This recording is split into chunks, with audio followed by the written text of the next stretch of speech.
할렐루야, 감사합니다. 자, 오늘 또 은혜가 풍성하신 하나님께서 우리에게 넘치는 은혜로 채워주시기를 간절히 소망합니다. 자, 오늘은 요나단의 위대한 신앙을 살펴보도록 하겠습니다. 오늘의 생명 양식은 사무엘상 19장 2절 말씀입니다. 그가 다윗에게 고하여 가로되 내 부친 사울이 너를 죽이기를 꾀하시느니라. 그러므로 이제 청하노니 아침에 조심하여 은밀한 곳에 숨어 있으라. 이는 하나님의 말씀이니라. 아멘. 사울은 다윗을 어떻게 해서든지 죽이려고 했습니다. 그러나 사울의 아들 요나단은 어떻게 해서든지 다윗을 지키려고 하였습니다. 아버지와 아들의 모습이 정반대였습니다. 그렇다면 왜 요나단의 신앙은 위대한 신앙일까요? 자, 첫째로 요나단에게는 경쟁심보다 하나님의 뜻이 먼저였습니다. 첫째로 요나단은 사울 다음에 왕이 될 자리에 있었습니다. 다윗과는 경쟁 관계에 있었죠. 사무엘상 14장 49절 말씀 보니까 사울의 아들 요나단과 리스위와 말기수아가 나옵니다. 그런데 요나단의 이름이 제일 먼저 나오는 거 보니까 요나단이 장자입니다. 왕을 이어받을 사람이었다는 거죠. 이렇게 다윗과는 경쟁 관계에 있었던 것이죠. 그러나 요나단은 자신보다 다윗이 하나님의 뜻을 받들어 왕이 될 사람이라는 것을 알고 있었습니다. 심지어 두 번째로 사울은 요나단에게 다윗을 죽이라고 명령까지 하였습니다. 자, 사무엘상 19장 1절 말씀 보세요. 사울이 그 아들 요나단과 그 모든 신하에게 다윗을 죽이라 말하였더니, 아마 우리 같으면 왕이 다윗을 죽이라고 명령했기 때문에, 특히 그는 나의 경쟁 관계에 있는 자이기 때문에 우리는 그 명령을 받들어 다윗을 제거하려고 했을 것입니다. 그러나 요나단은 달랐습니다. 요나단은 오히려 사울 왕이 다윗을 죽이려고 한다는 사실을 다윗에게 알려주고 다윗으로 하여금 숨도록 만들었던 것이죠. 사무엘상 19장 2절 말씀 보세요. 그가 요나단이 다윗에게 고하여 가로되 내 부친 사울이 너를 죽이기를 꾀하시느니라. 그러므로 이제 청하노니 아침에 조심하여 은밀한 곳에 숨어 있으라라고 부탁을 합니다. 왜 요나단은 이렇게 행동했습니까? 요나단은 사울 다음에 왕이 될 사람은 자신이 아니라 다윗임을 깨닫고 알고 있었기 때문이죠. 그래서 사무엘상 23장 17절에 요나단이 다윗에게 위로의 말씀을 전합니다. 요나단이 다윗에게 이르기를 두려워 말라. 내 부친 사울의 손이 내게 미치지 못할 것이라. 다윗아, 너는 이스라엘 왕이 되고 나는 그 다음이 될 것을 내 부친 사울도 안다라고 말하고 있습니다. 똑같이 알지만 사울은 하나님의 뜻을 거절하고 다윗을 죽이려 했습니다. 그러나 요나단은 하나님의 뜻을 알고 그 뜻을 이루기 위해서 살았습니다. 이것이 아버지 사울과 아들 요나단의 차이점인 것이죠. 사랑하는 성도 여러분, 우리도 나의 경쟁심보다 하나님의 뜻을 먼저 붙잡는 사람들이 다 되시기를 주님의 이름으로 축원합니다. 큰 두 번째로 요나단은 인간적인 정보다 하나님의 뜻이 먼저였습니다. 요나단과 사울의 관계는 부자의 정이 있었습니다. 그래서 성경을 볼 때 사울과 그 아들 요나단이라고 표현이 되어 있습니다. 사무엘상 13장 16절 보세요.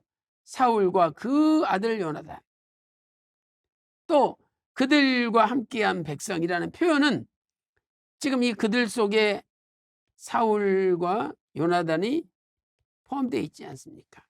이것은 이 두 사람이 부자 관계로 끈끈하게 맺어진 일체의 관계라는 것을 알려주는 것이죠. 이렇게 사울과 요나단의 관계는 부자 관계였지만 사울과 다윗의 관계는 군신 관계, 왕과 신하의 관계였습니다. 그러므로 군신 관계보다는 부자 관계가 더 가까울 거 아니겠습니까? 사무엘상 19장 4절 보세요. 요나단이 그 아비 사울에게 다윗을 포장하여 가로되 원컨대 왕은 신하 다윗에게 범죄치 마옵소서. 분명히 요나단은 사울과 부자관계, 그 아비 사울이니까, 그리고 다윗은 신하 다윗이니까 군신관계, 왕과 신하관계라는 것을 알 수 있습니다. 그러나 요나단의 위대한 것은 인간적인 정보다 하나님의 뜻을 먼저 추구하였다는 사실입니다. 그래서 요나단은 아버지 사울의 편에 들지 않고 하나님의 뜻을 받들어 다윗의 편에 섰던 것이죠. 사무엘상 19장 4절 말씀 보세요. 요나단이 그 아비 다윗에게, 그 아비 사울에게 다윗을 포장하여 가로되 원컨대 왕은 신하 다윗에게 범죄치 마옵소서. 그는 왕께 득죄하지 아니하였고 그가 왕께 행한 일은 심히 선함이니이다 라고 다윗을 변호하고 있습니다. 다윗이 사울왕께 범죄하지도 않았고 또 심히 선한 일만 행하였다라고 변호해 준 것이죠.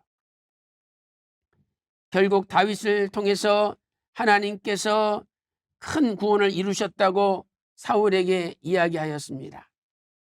다윗을 통해서 하나님께서 큰 구원을 이루셨다고 사울에게 이야기하였습니다. 자, 사무엘상 19장 5절 말씀 보세요. 그가 자기 생명을 아끼지 아니하고 블레셋 사람을 죽였고 여호와께서는 온 이스라엘을 위하여 큰 구원을 이루셨으므로 여호와께서 온 이스라엘을 위하여 큰 구원을 이루셨다라고 말씀하고 있습니다. 사랑하는 성도 여러분, 오늘 우리도 하나님께서 큰 구원을 이루셨다, 하나님의 하시는 일을 믿고 붙잡아야 됩니다. 결론적으로 성도는 인간적인 경쟁심이나 정보다 하나님의 뜻을 먼저 추구해야 됩니다. 자, 누가복음 9장 61절부터 62절 말씀 보세요.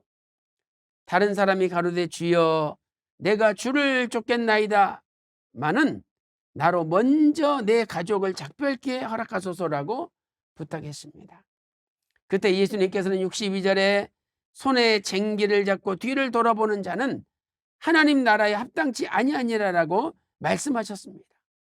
이것은 가족과 작별하는 일보다도 주님을 따라가는 일이 먼저라는 말씀입니다. 마태복음 10장 37절에도 아비나 어미를 나보다 더 사랑하는 자는 내게 합당치 아니하고 아들이나 딸을 나보다 더 사랑하는 자도 내게 합당치 아니하다라고 말씀하고 있습니다. 오늘도 늘 인간의 정보다 하나님의 뜻을 먼저 추구하는 저와 여러분이 다 되시기를 주님의 이름으로 축원합니다. 기도 올리겠습니다. 하나님 아버지, 요나단은 자신의 경쟁 관계에 있었던 다윗을 지지하였습니다. 그것은 하나님의 뜻이 다윗에게 머물렀기 때문입니다. 오늘 우리도 나의 인간적인 정보다 하나님의 뜻을 먼저 붙잡고 그 뜻을 위해서 충성하는 남은 생애가 될 수 있도록 인도하여 주시옵소서. 기도한 대로 다 이루어 주심을 믿고 존귀하신 예수님의 이름으로 간절히 기도 올리옵나이다. 아멘.